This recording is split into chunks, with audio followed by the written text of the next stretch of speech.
Family. Ako si Jensen B. Sabutanan. At ako naman si Jaden Gonzaga. Ngayon ay tampok natin ang kalagayan ng non-teaching staff sa Bonifacio National High School. Sabi nga, hindi lahat ng bayani ay nasa entablado. Ang ilan ay tahimik na naglingkod sa likod ng tagumpay. At sila ang ating mga non-teaching staff. Hindi man sila guro, sila naman ang nagsisiguro ng kalinisan, seguridad at kaayusan ng ating paaralan. At kilalanin natin sila sa pamagitan ng kanilang panayam.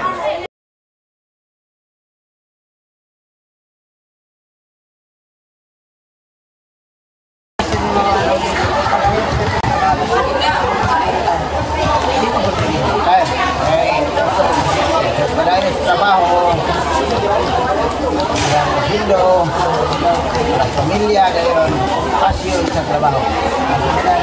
Pasyon ng wala nakapagod sa kay ng mahal sa trabaho. Pasyon sa trabaho sa pamilya. Hindi ba mo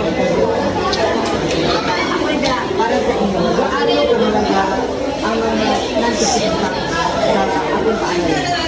Para sa akin, sobrang halaga nila kasi para na din sa kaayusan at kalinisan ng ating paaralan.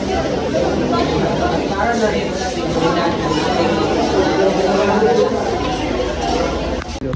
Excuse me sir, ano po ang sabi ninyo tungkol sa contribution ng non-teaching staff sa BNHS?